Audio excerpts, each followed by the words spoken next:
Hello there, and welcome to the first in our series of webinars looking at the life cycle of a charity. Thank you for joining us today, and just to note that this webinar is being recorded and will be available later on the SCVO website. We've also got the captioning facility enabled today, but if you'd rather not see that, then my colleague Joanne will put instructions into the chat so that you can turn that off. So my name is Tracy Bird, and I run the SCVO Information Service along with my colleague Rhonda McLean, who's also here today to talk you through our brand new website pages on setting up a charity, which she's worked really hard on. And we have Fiona Gillespie here from Rathbones, and they are the sponsors of SCVO's Trustee Network. And thanks to Fiona, because Rathbones support enables us to run these webinars. We've also got Christina Hines from Edinburgh Voluntary Organisations Council, and she helps people set up charities every day, and she will be able to help with any questions you may have. We've got Leanne Lodge with us, who's Head of Charities, and she's with Gillespie Macandrew, who are one of the partners in SCVO's free legal advice service. And that gives our members up to 2 hours of free legal advice on all manner of topics, including governance and constitutions. Leanne's going to talk about the various legal structures available to charities, the pros and cons, and other things to think about when you're setting up. And last but not least, we have with us today Kenny Mathers from OSCR, and he's got a wealth of experience in guiding applicants to the regulator, and he's going to tell us about the kinds of issues that can delay a charitable application, how to write your charitable purposes, the charity test, and OSCR timescales. So do use the chat box as we go to ask questions, because we've left some time at the end of the webinar to address your queries. And I hope you'll make the most of all of the knowledge and experience we have with us today.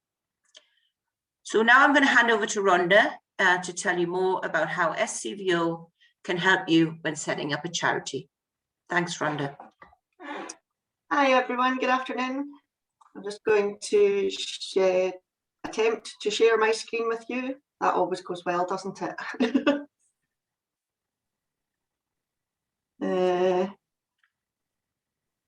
Just start the slideshow. I can't see the top bar because the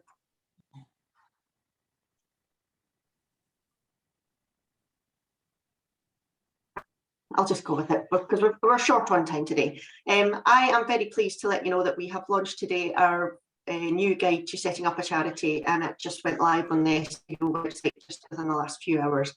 That's the link to it there. So what have we been up to? Well, we've done a complete rewrite of our guidance to setting up a charity. We've spoken to people who were going through the process, they were using our guidance, they were applying to OSCR, or they had recently applied to OSCR. And we've tried to use clear language. We've tried to get rid of all the jargon that was there before. We know there was a lot of text there before, so we've tried to really tidy it up and make it a lot clearer for people to read and understand. We've used some real life case studies, and the people that we spoke to that were going through the process of setting up a charity shared their experiences with us. So the new website has some quotes and boxes from those people. And we've also tried to highlight the important bits in little coloured boxes so that it looks nice, and it encourages you to stop and think about things that are important whilst you're going through the process of setting up a charity. We've also had our model constitutions, and the guidance that accompanies all of those have been completely updated by Burness Paul. So they should be in line with the current legislation and good practice. They all now include clauses to allow you to have online meetings. So yeah, we've been busy. So this is a snapshot of our new landing page for the setting up guide. I'm not going to go through all of it. You'll be glad to hear, but I would encourage you to have a look at it. And if you like it, let us know. If there's bits that you don't like, also let us know. And we want to hear from you about if this guide works for you and if there's anything missing or anything that could be improved on. Yeah, we would love to hear from you about it. I'm going to go through the very first section there about before you start setting up a charity, because there's some things that you need to think about before you even get to I'm setting up a charity. And this guidance is all about getting it right from the start. So before you start, we would encourage you to think about, is this the right choice for the organisation that you want to set up?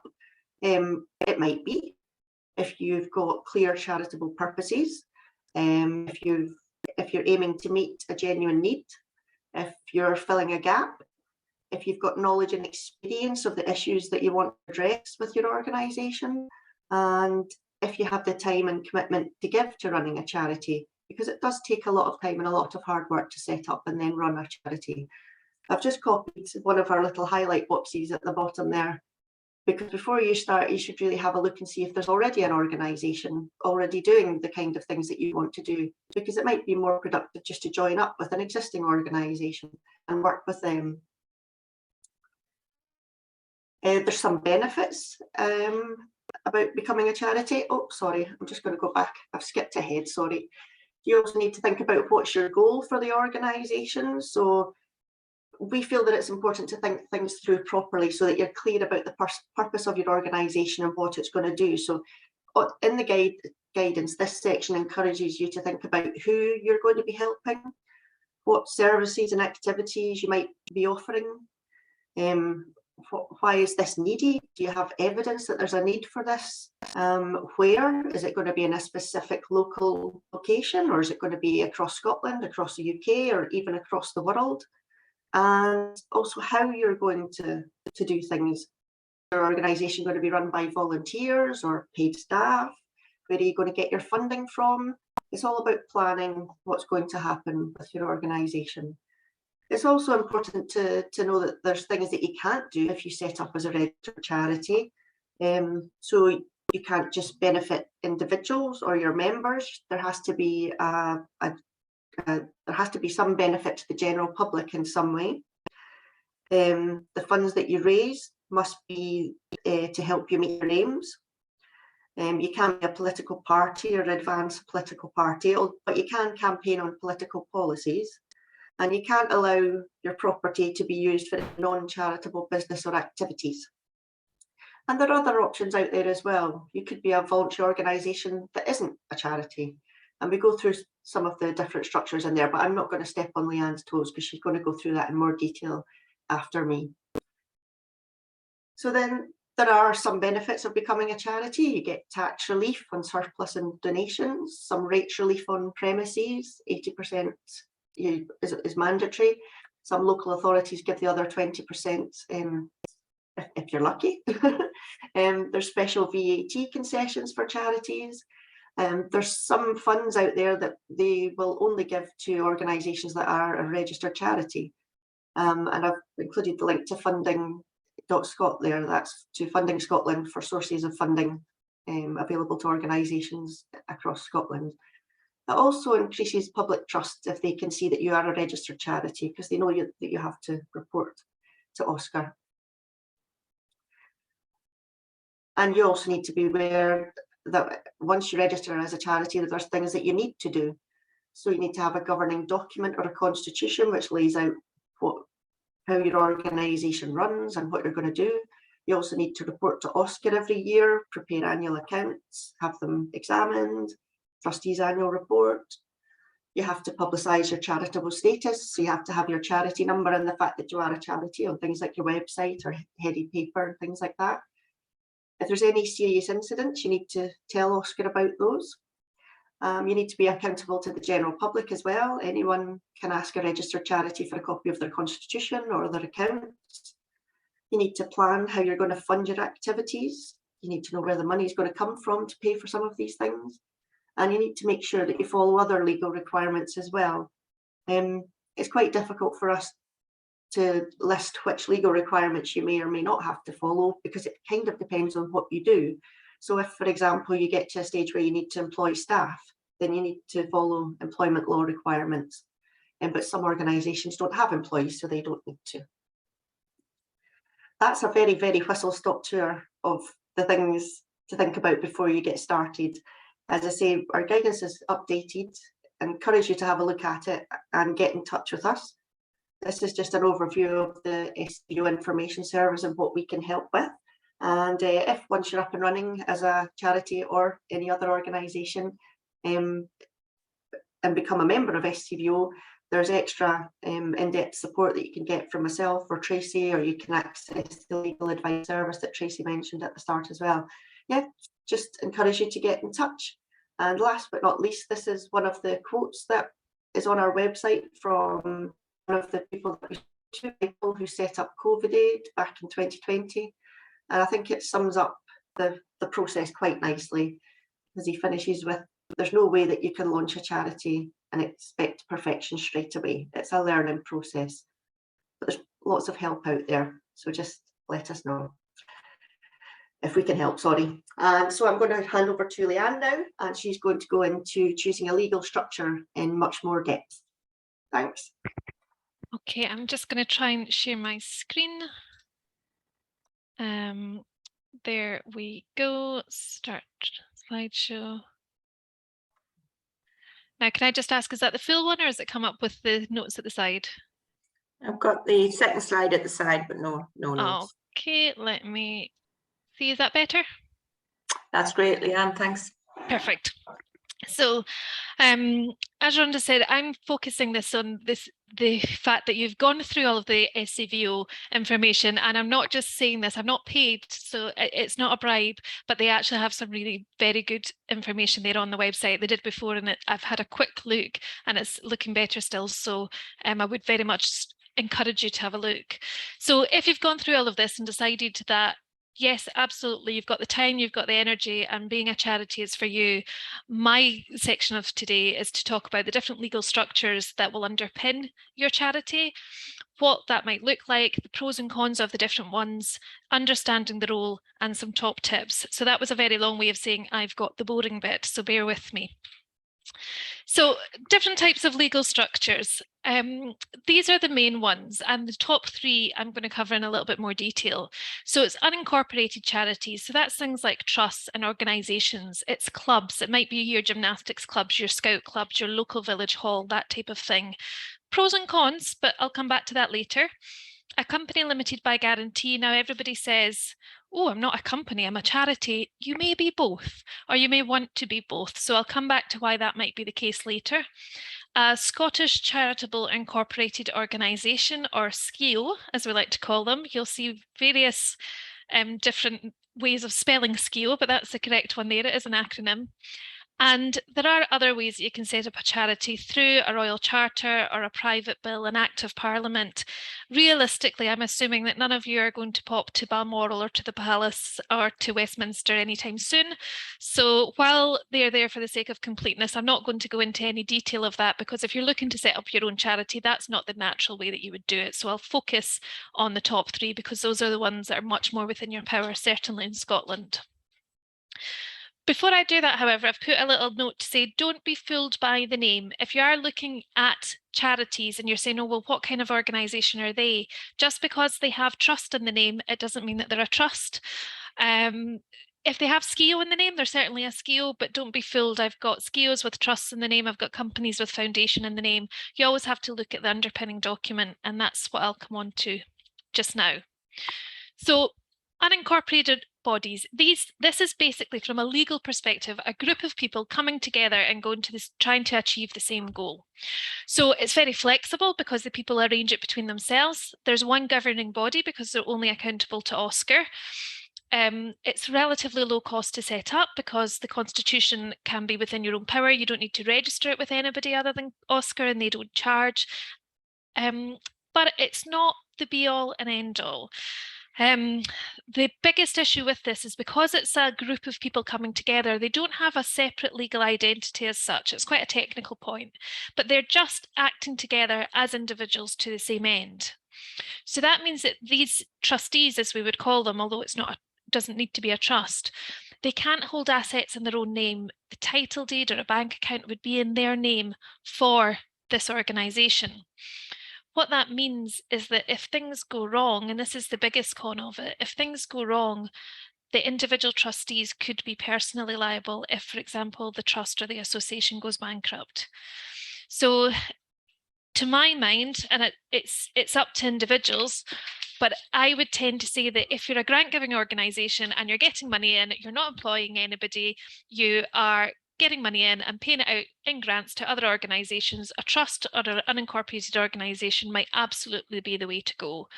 If you're employing people, if you're dealing with vulnerable beneficiaries, if you're entering into contracts, that type of thing, you might want to look at one of the other options because it gives the directors, the board, a little bit more leeway in terms of having limited liability, so they're not personally liable if things go wrong.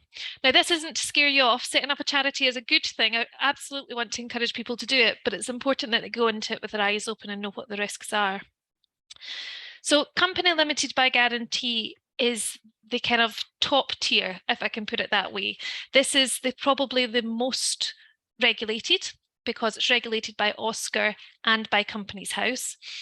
And the way to explain this, you'll all know about limited companies that have shareholdings.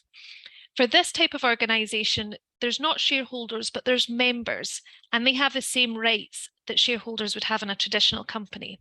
So that's things like they can appoint the board and they get to vote on the big issues, things like changing the organisation's constitution, changing the name, or winding up.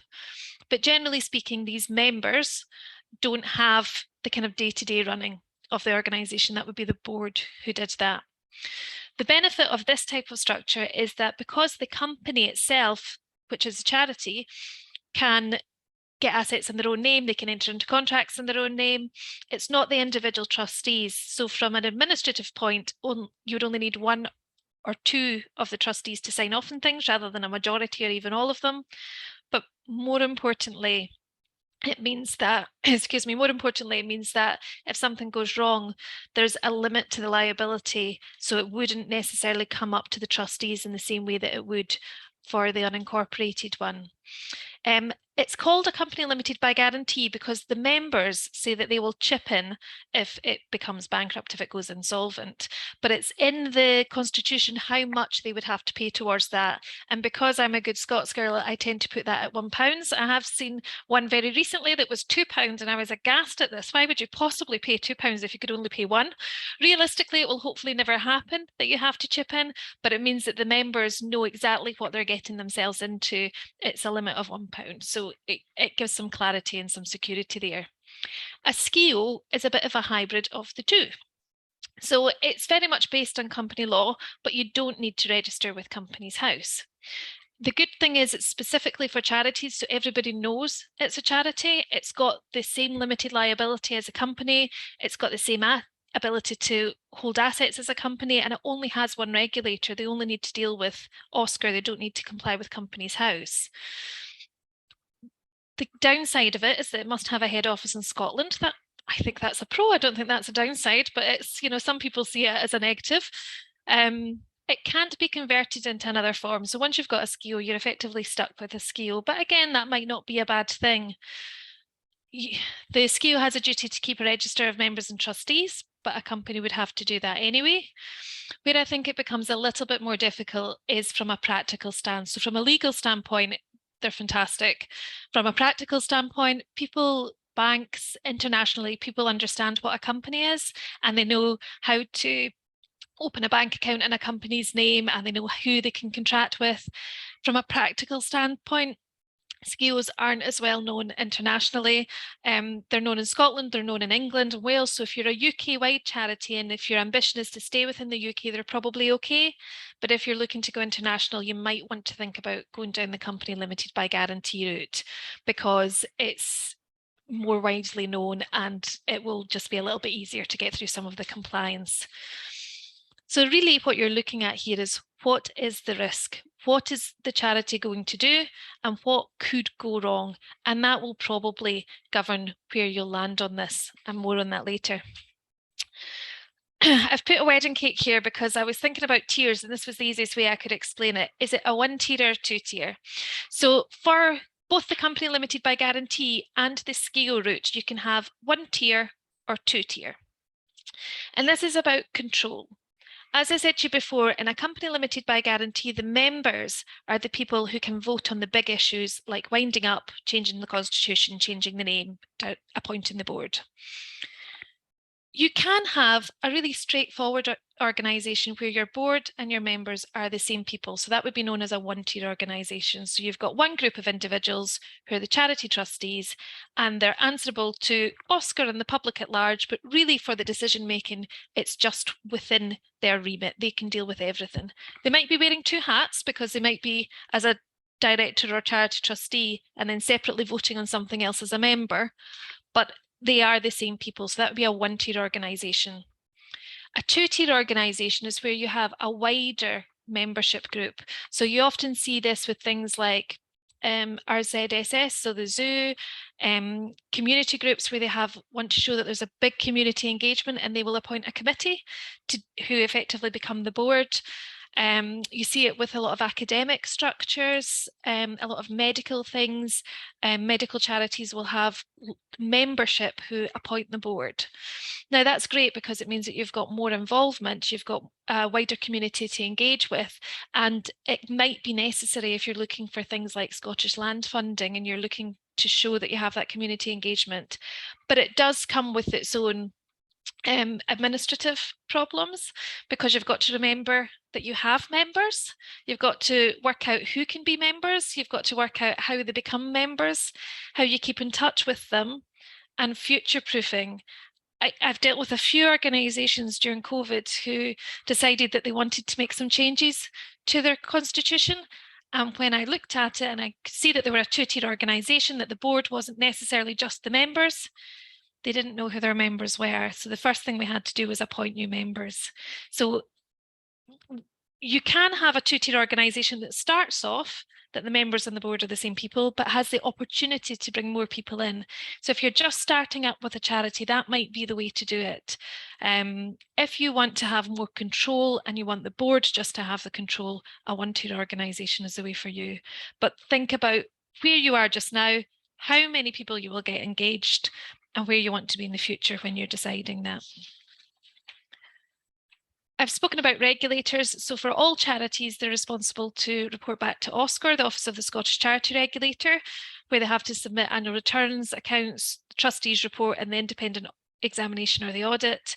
And OSCR will need to provide consent if you're looking to change your name, your purposes wind up, or deal with restricted funds and other things. If you're a company limited by guarantee, you also have to comply with Companies House and submit the accounts and the annual return to them. That's things like details who the directors are, the company secretary, things like that. Realistically, you don't submit two different sets of accounts. You have one set of account that's compliant with both, because it would just be a faff otherwise. And I've put HMRC. A lot of people think when you register with OSCR, because you're then a charity and can call yourself a charity, you get the tax breaks of a charity. That's not quite the case. You still have to register with HMRC.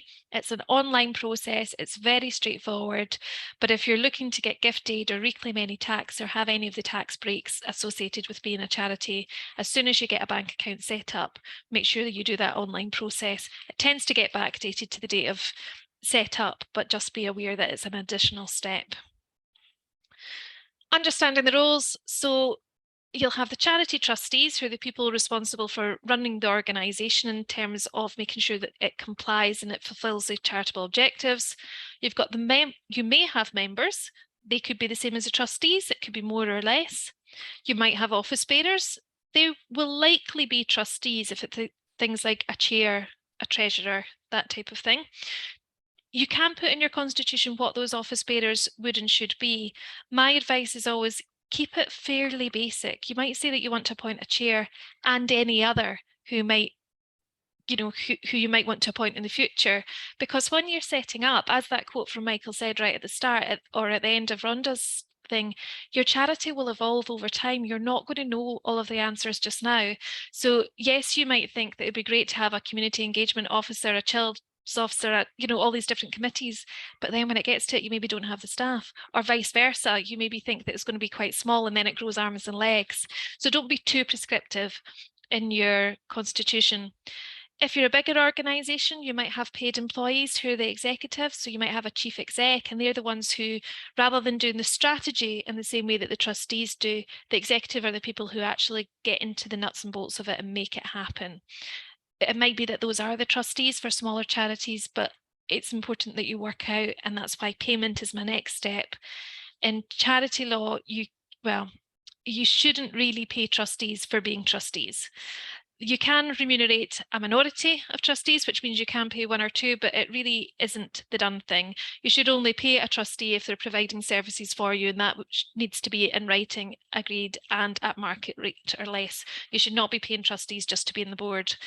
Often you see people who start to set up an organisation and they're the driving force behind it. You know that they're setting it up and they're the one who's going to make it work. It may be that over time they stop being a trustee and start being an employee, a chief exec or something like that, because they have the energy, the drive, the vision to pull it forward.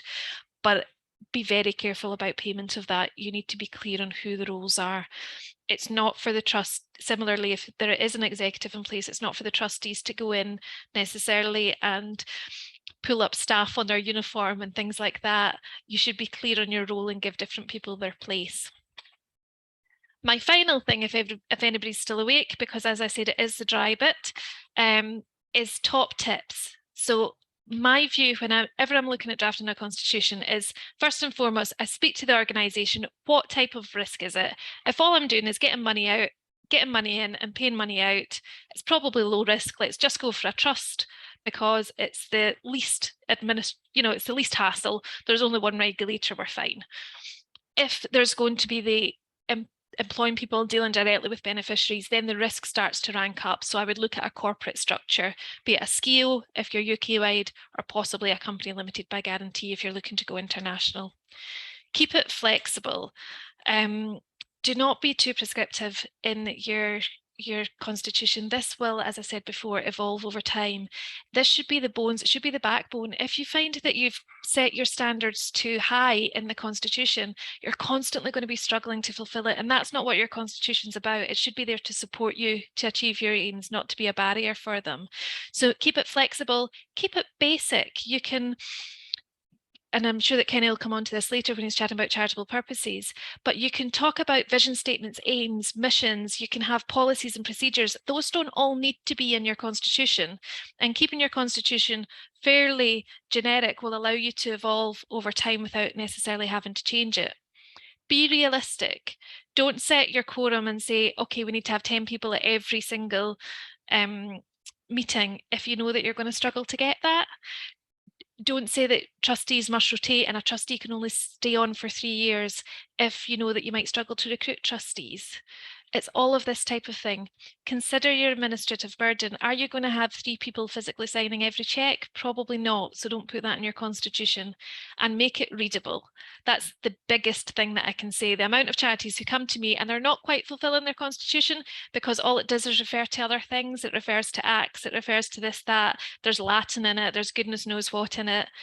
If you can't sit down with it, it might take you a cup of tea or something stronger, but if you can't sit down and understand it and read it, look at it again.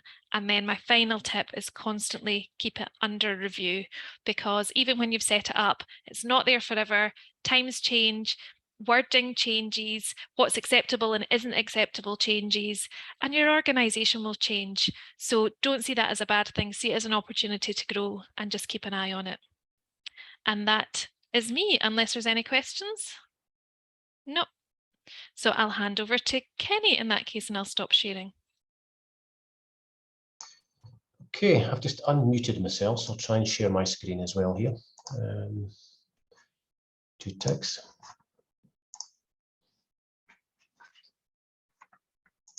There we go.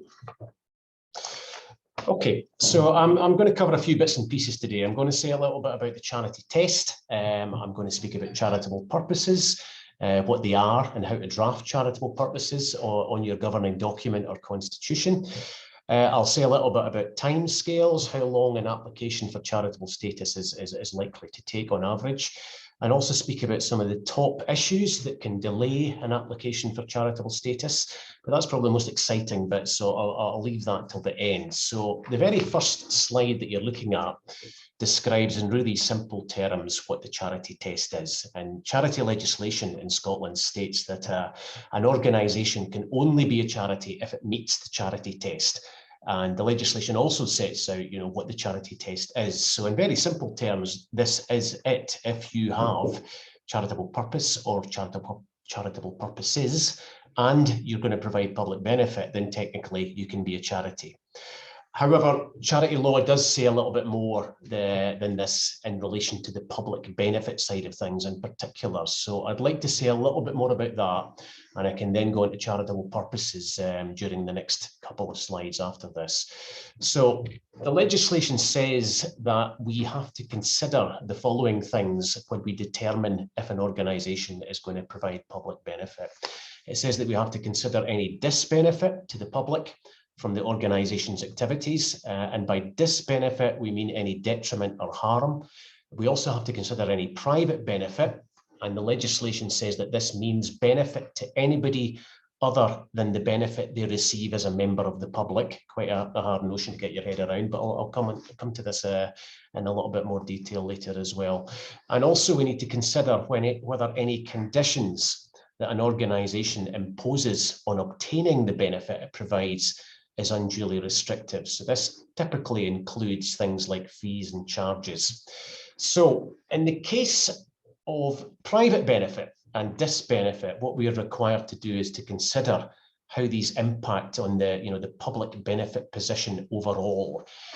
Private benefit is one of the most misunderstood things, because the legislation doesn't say in any way that there can't be private benefit in a charity. Private benefit is actually really quite common, and it certainly doesn't mean that an organisation will not pass the charity test, but the legislation does require that we consider private benefit in our assessments.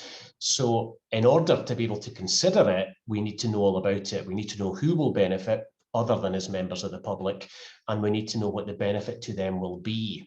And we then have to try and determine if that private benefit is incidental. And by incidental, this means that the private benefit is a necessary result or byproduct of the organisation's activities and not an end in itself. Where we are satisfied that the private benefit is incidental, then it's not an issue. But where it's not clear that that's the case, we might have to ask more questions. So sometimes it's really obvious that it's incidental. If you're a church and you're going to pay a minister and he's not getting paid something absolutely ridiculous, then we wouldn't ask any other questions about that. But in some other cases, it's not quite so clear to us, why it's necessary, if you like. And in these cases, we might have to ask other questions. In the case of undue restrictions, what we need to decide there is if there are any restrictions to the benefit that are unreasonable, unjustifiable, or unlawful. If there are any that fall into that category, then it's very unlikely that we would consider the organisation to be providing public benefit. So the application form that people are asked to complete to apply for charitable status will therefore ask you for information about what the organisation will do in practice, where it operates, who it benefits, about intended payments to trustees or any other persons, so that we can determine whether the private benefit is incidental. And the application form also asks about the likes of fees and charges, as well as any restrictions to benefit, just to make sure that these are justifiable as well. So that's a very, very quick kind of description over how we determine whether public benefit is going to be provided. Moving on to the next slide, though, charitable purposes. Now, this part of the charity test sounds really simple. You just must have charitable purposes, is all it really says. However, this causes an awful lot of issues with applications and with applicants. So the slide that you're currently looking at shows all 16 purposes which are set out in charity law. The issue is that regardless of whether you use a model constitution, and if you use a model constitution, that's always great for us, and the SCVO models are wonderful. So we try and encourage as many people to use them as possible. But regardless of whether you use a model, you will still have to draft your own charitable purposes. And remember, we can only enter an organisation in the charity register if it has charitable purposes. So what does this mean? Well, OSCR, and indeed the public, I guess, need to be able to clearly infer that one or more of the 16 charitable purposes is applicable by reading the purposes in your constitution.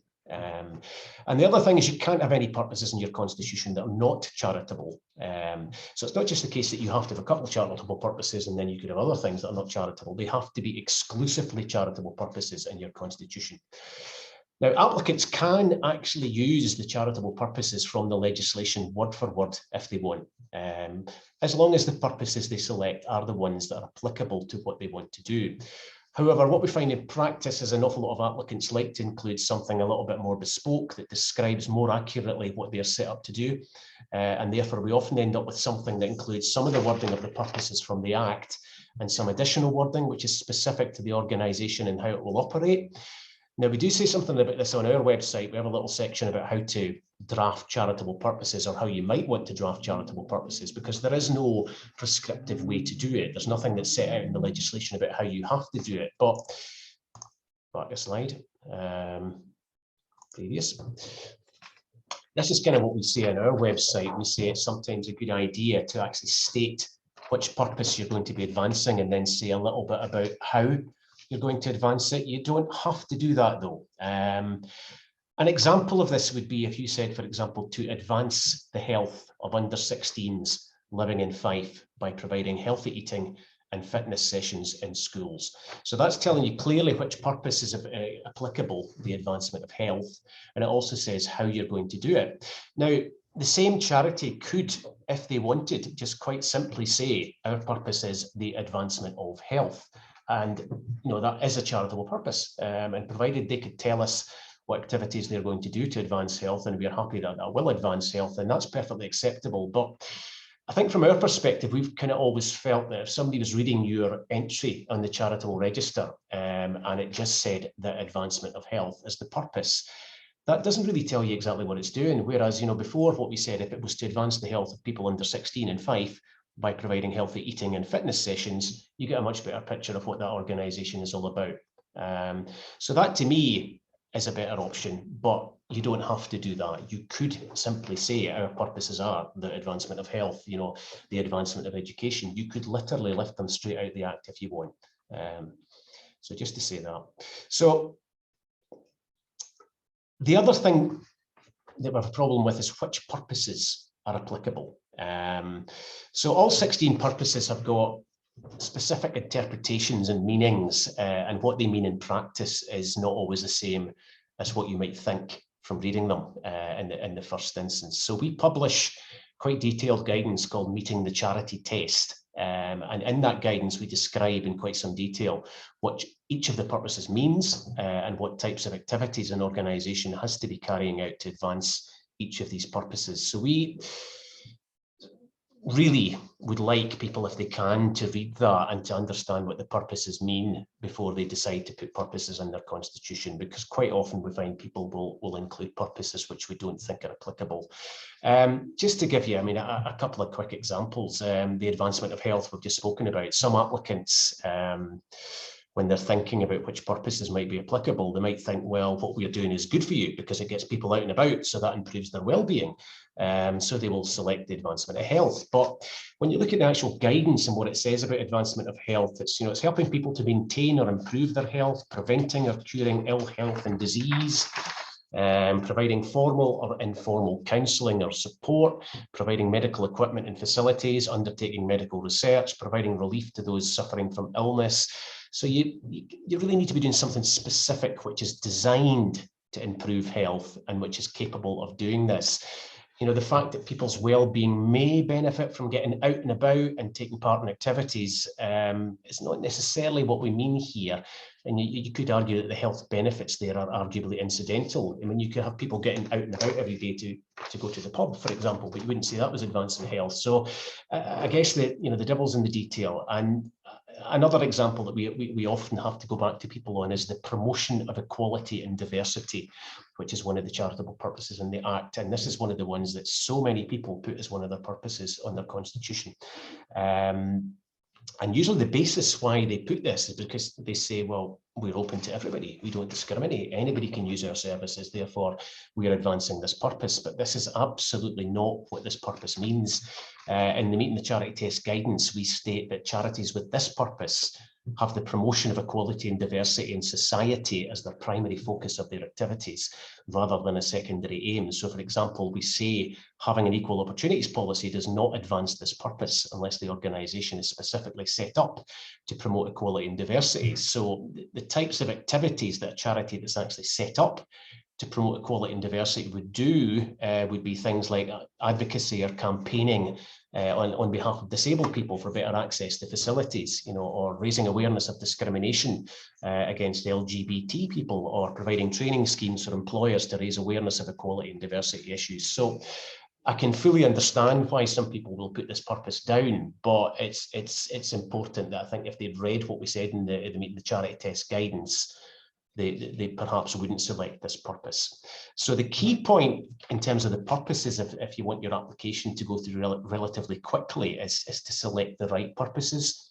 And to do this, you kind of do need to understand what the charitable purposes in the legislation mean. And to do that, you would need to read the Meeting the Charity Test guidance. We do find that an awful lot of applicants will select purposes that are not applicable. And where that's the case, we often have to go back to them and ask them to remove these purposes, which of course will hold up the application while this change is made and while the Constitution is amended. We also have some applicants who refuse to remove a purpose when we say it's not applicable. They decide they don't want to. It is ultimately up to OSCR to decide which charitable purposes to recognise a body under. And I think I can say in all sincerity that these days we do not tend to suggest that somebody removes a purpose unless we really don't think we can award it. Despite that, we still have some people who say, well, we don't agree, we want that purpose. And of course, you then end up with a bit of a tit for tat and stuff like that. But genuinely, we will not say, if we even think these days that a purpose is a possibility for an organisation, even if it's not going to be doing something, right away to further it, we will tend to accept it. So I think when we get back to somebody and suggest that they need to remove something, it's because we really don't think it's applicable. And the final thing to say about purposes, and looking at my time, I think I'm still okay, is that I still sometimes wonder if some people believe that the more purposes you put in, the better chance you have of becoming a charity. It's almost like the more purposes, the better. It's absolutely not the case. It actually makes your application harder to assess and for us to, be assured that you were meeting the charity test, because we then need to see evidence that you're going to be carrying out activities in furtherance of all of these purposes. So the number of purposes an organisation has is not even part of our consideration when we assess applications. As I say, if anything, the more purposes you select, the more scrutiny your application is going to be under as a consequence. Now, that's not to say that people who genuinely will be advancing several purposes shouldn't put them down, but it's just kind of reiterate that, a charity with one charitable purpose is no less charitable than a charity with 10 charitable purposes. So that's another one of the issues we sometimes find. So that's a little bit about charitable purposes. I was asked to kind of comment on the 10, more than 10, but these are the first 10 that kind of sprung to mind from speaking to some of the staff in OSCR as well. The 10 things that can cause an application to be delayed. So number one would be that the purposes in the Constitution are not exclusively charitable, that we look at purposes and we think these are not, these are not charitable purposes as they stand, in which case they would need to be redrafted. The second thing is kind of what I've just covered a second ago there, is that the purposes in the Constitution are charitable, but we don't think some of them are applicable. So we would need to come back to somebody and say, these are not applicable to you, you need to remove these. The third thing that I have put here is that people sometimes use the wrong type of constitution for the legal form that they say they want to be. And the most common one there is SCVO, is people want to be a SCVO and they do not provide us with the correct type of constitution for a SCVO. It's probably more important for a SCVO than some other types, because the legislation actually sets out there are specific things that have to be in a SCVO's constitution. We pretty much always suggest that people will use a model constitution for SCVOs, because I think anybody that tried to draft the SCVO constitution off the top of their head would have trouble because of all the things that have to be in them. So yeah, using the wrong type of constitution is still something we see quite a lot of. Using a model constitution, which we spoke about, has been excellent. The SCVO models, as I've mentioned, are great. So sometimes we say to people, use the model, but they literally just send us the model. They do not fill in the gaps. There's obviously little bits in the models that they need to fill in about the minimum number for a quorum for their organisation. There's various little bits and pieces that they do need to fill in. So quite often we get it with these fields left blank. Number 5, these are not actually in any sort of order as to which is the most important, by the way, but number 5 is actually one of the most common ones, is that people don't tell us enough about what they're going to do.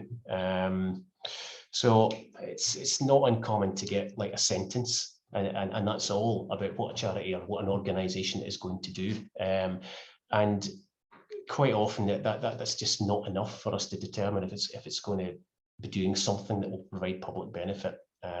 We do appreciate that not all activities are fully fleshed out sometimes when somebody applies to us, but the more you can tell us, the better, I would say, in terms of the organisation's activities. And the other thing I would say there is that, please provide us with examples about activities that for each of the purposes, if you like, because quite often we sometimes get a whole bunch of purposes and then just 2 sentences about the activities, and therefore it's not clear to us that we have information about all of the purposes. So that's another thing I would say. Number 6, requesting that the principal contact address is withheld. This is a bit of a bugbear as well. We actually say on the application form that it's possible for the principal contact address to be withheld from the register, but it's a rare thing. It's only where you can satisfy us that by publishing this, that the safety and security of the person concerned would be at risk. So it's quite a high bar there. And on the form, it asks people then to tell us why it should be withheld. And I would say that 9 times out of 10, the reason that they give is it's my home address and I've got children. And that isn't a sufficient reason for us to withhold the address from the register. That doesn't tell us that we don't publish the name of the principal contact. All we do is publish an address for each charity. So it has to be something that gives us, there are certain types of charities where it is feasible that put in a contact address, and certain individuals that are involved with charities that they can satisfy us that their safety and security would be at risk. But generally speaking, we just see people that say, because it's my home address and I'd rather you didn't publish it, and that's not a reason. So that does hold up applications, and it frequently holds up applications. We get a lot of people asking for this, and the reason that they give is not what we regard as sufficient to withhold it. Number 7, trustee declaration forms. We still require these. We require every person that's going to be a trustee at the start, at least, to complete a trustee declaration form, and quite often these are not fully completed. There's bits and pieces missing, so that is a reason why we sometimes have to go back to people even when pretty much everything else about the application is okay. Number 8 and 9 are kind of very similar. The questions, we do ask questions about remuneration and paid positions, and I said earlier the reason we do that is because we have to take into account private benefit. Where there is private benefit, we need to fully understand what it is and who's going to be getting the private benefit as part of our assessment. So where we've got incomplete information about that, we almost always have to go back to people and ask so that we have the full picture. And the same applies with fees or charges or concessions if the section in that is not fully completed.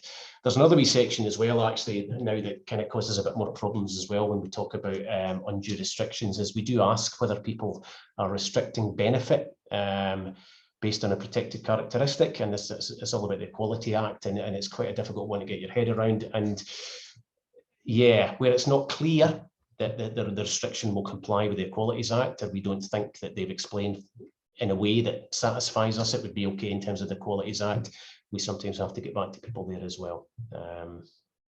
And the final one, it sounds a bit petty, but calling, writing to or emailing OSCR asking for progress updates, I guess it's just that we genuinely try and deal with applications as quickly as we can, but we are a small organisation and there only are a certain amount of staff who are allocated to assessing applications for charitable status, and yeah, there's a bit of a backlog. Timescales can kind of come to that, but there have been occasions, when the staff who are trying to get on with these are taking several calls a day from people saying, where's my, what's happening with my application or whatever. Some people will phone several times a week, and the reality is that we would get through them quicker if we didn't have to, deal with so many calls and emails about this. The timescales, I would say, is that I think on average, I think we're still looking at about 90 to 100 days on average between an application being received and it going on the register. But that's the average. Straightforward applications should go through quite a bit quicker than that. What tends to happen is that the ones that take a long time, because we have to go back to applicants one time or two times or three times, tend to bring that average up. So if an application comes in and it's risk assessed and we decide it's pretty straightforward, and in some cases in quite a fair percentage of cases we decide it can go straight onto the register, it shouldn't be nearly as long as that. So I think that's about me, just to say that there is the following guidance on OSCR's website that relates to what I've spoken about: becoming a charity, meeting the charity test, guidance and good practice for charity trustees, again, just so that people who want to be trustees know what they're signing up for, and a guide to charity accounts, which is helpful because obviously that's something that all charities will need to provide for OSCR, and just a few little bits and pieces on the slides here as well about how you can keep in touch with OSCR through the various social media platforms. So that's me. Thanks, Kenny. That was great. And thank you, Rhonda and Leanne as well. There was a lot of information there. Get your questions in the chat if you do have any. Obviously, this is recorded, so if there are any kind of sensitive questions or ones that you don't want to share with the wider group, then get in touch with the SCVO Information Service, and Rhonda and I can pass those on to the relevant bodies or even answer them ourselves. Kenny, I was just going to go back before we move on to the contact address, because we've been asked that a number of times. So obviously, if it's a refuge, domestic abuse charity, or something sensitive, can a charity use a PO box, or does it have to be an actual address? You can use a PO box. Yep. Right. Okay, great. And this is really until the questions come in. I can't see any at the moment. So I just wanted to ask all of our panel, really. We obviously get asked quite a lot of questions on the SCVO Information Service, and it's often from founders of charities. They're the driving force. They set up a charity, but then they want to work in that charity. They want to be the chief exec. They're going to be on a board. I know there's some rules around payment of trustees. So I just wondered if Kenny or Leanne, you wanted to pick up on that one. What would be the advice around that? I don't know if you're about to say something there, Leanne. I mean, I'll say something as well, but maybe I don't know. It's quite common, and it's a difficult one. It's hard to sort of say in these situations that to look at it from the perspective incidental. Is it in the design that person's going to get a job? Because that kind of is part of what we have to consider in terms of private benefit. But equally, I guess we also have to look at it from the perspective of would the charity exist at all without this? So we have to take that into account as well. So I think in these instances, that we would usually look for the applicant to describe to us why it's necessary for that person to be employed, if you like. And quite often they're able to do that. If they're able to explain to us why it's really important that person has a job there, and as long as they're not getting paid something that's completely over the top, then it can sometimes be acceptable. It just depends. We've had instances where, for example, we had all three founders of a charity were going to be employed, and that then sort of puts the balance the other way a little bit more difficult to argue that. So we wouldn't simply just accept it. I think we would always ask, why is it necessary, if you like? Why do you feel this is not incidental that this person gets a job, if you like?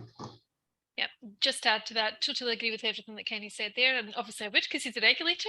But I think from my perspective, it's often the person who's setting it up and who wants to be employed wants to retain control.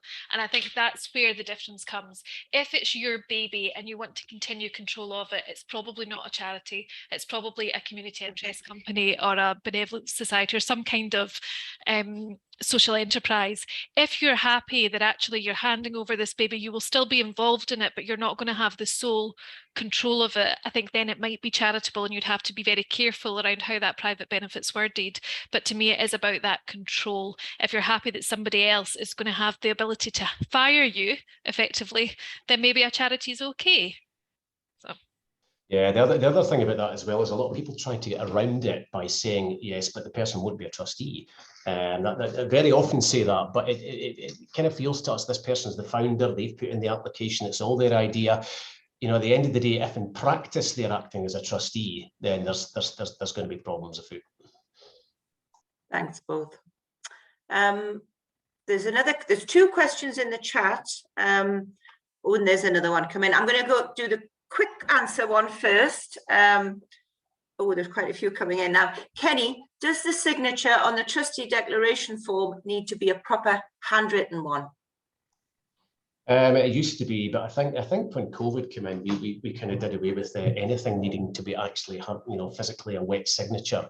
And I think somebody asked about this recently, and we haven't changed since then. You know, I'm not entirely sure we will go back to that. So we would accept a printed signature, yes. Okay, thank you. Slightly longer one, and I'm going to hand this to Leanne, and I'll maybe also ask Christina to join because she's coming at it from a TSI point of view, and I'm sure she'll have seen this quite a lot. Amanda's asking, they're about to embark on transitioning from a trust to a SCVO. So do you have any hints and tips, and what are the possible pitfalls? In a couple of minutes. I'm happy to pick up separately about that, because a couple of minutes might be difficult. So much of it depends on what the organisation's doing. You know, are there employees of the organisation, in which case you need to consider TUPE and things like that to make sure that the employees are going across and they're keeping their rights if that's what they want to do. I think, to my mind, it's light touch. You know, ultimately, being a SCVO has more transparency than a trust. I think OSCR are quite keen for organisations to become SCVOs. It's limited liability for the trustees, so there are a lot of good things about it, but it's getting your ducks in a row first. Does a trust have the ability to wind up? That's one thing. And if not, you know, is that in the Constitution? Can it transfer assets? Is that in the Constitution? Can who are going to be the new trustees? How's it going to? Is there going to be a transition of power? On what date? Is it going to be the accounting date? How are you going to think that one through? There was something else that came into my mind there, but it's gone. You probably want a bit of a mop-up to transfer, because I'm assuming, I might be wrong, but I'm assuming that a new SCVO is going to be set up and the trust is going to wind up and transfer everything across. That's what it was. Is the trust likely to get any legacies? You know, if the trust winds up, what would happen to any legacies that are provided to the trust if it's not drafted in a very good way? So, sorry, that's legacy as in the will, as opposed to the SCVO or the trusted. So my advice is make a full list of all of the assets that the trust has, all of the contracts that the trust has, all of the possible liabilities that the trust has, and that's your starting point to move across. And if there's employees involved, make sure you take them on the journey with you, because I'm assuming that the employee stages won't change, but word gets out, and that's where nervousness comes. So I always encourage boards to be quite open with this type of thing, where there's no, you know, it is just an administrative change. Sorry, that wasn't 2 minutes, but it gives you a feel for where I would go with it. Yeah, I think it could be a long and complicated process, and I think people need to be aware of that. And, you know, if you're an SCVO member, you can get some advice on that. Christina, I'm sure you've helped a lot of local organisations change to a SCVO. Do you have anything to add to that? Yeah, I mean, I just would really echo what Leanne was saying about being really organised at the start. You know, treat it, even if it is pretty straightforward, treat it like you would, you know, project manage it essentially, and sort of write out all the details, make sure you're really clear on the process, because what you don't want to happen is you get sort of halfway through and you've done lots and lots of work, and then some surprise pops up that's going to make it really, really tricky for you. So yeah, in terms of kind of general broad advice, I guess, that's what I would offer. Thanks. Aisha from VAS has just said about a SCVO, you can't become a SCVO if you have liabilities such as a pension deficit. I think it's not, you know, you can't, but obviously you would have to take that into account. Am I right there, Leanne? Yeah, the pension deficit is quite a tricky one, but it depends on what the pension deficit is, what it looks like, and how that's going to be resolved. Often, for some of these charities who have pension deficits, they're paying, you know, they are trying to resolve it, and if that agreement can be ported with, then I don't see why not. Kenny may have a different view on it, but I think, from my perspective, as long as it's all managed. Great, thank you. We've probably got time for one more question, but what I will do is I'll capture these and I'll get back in touch with people to make sure you do have answers. Murray was asking, what checks do OSCR do on existing charities, or do you just rely on being informed of changes by the charity? So there are some rules. Have you answered that one? No, I was halfway through it. It's probably quicker for me just to answer, and I was midway through typing it there. We don't do spot checks on things like that. No, it is, you know, up to charities to ensure that they notify us. You know, it is the responsibility of charities to notify us of certain changes and to apply for consent for other changes, indeed, when they're doing things. But we're aware it doesn't always happen, and sometimes we become aware that, you know, changes will have been made without having sought our consent. Depends what they've done. You know, ultimately, what do we do about it? If somebody's changed their purposes to something that aren't charitable, then that's a problem.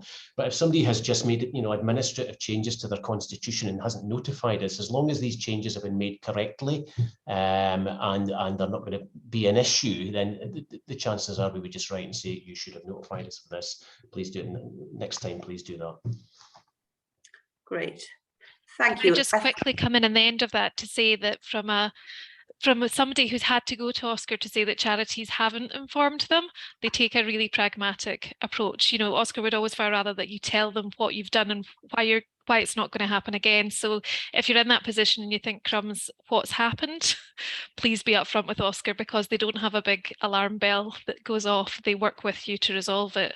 I'm a big advocate of that. Thanks, Leanne. Yeah, I think OSCR are very easy to work with, and people should just get in touch if they do have queries. It's after 2, so I'm going to draw this to a close, and thank you all for taking part. Thanks to all of our contributors. As I've said, we'll email out all the slides and the links to further resources and a recording of this webinar to you. But do come back to me if you do have any further questions from this, and we'll see if we can get them answered. Before I go, I just want to highlight that the next in this series of the life cycle of a charity webinars will take place on Wednesday, the 5th of October.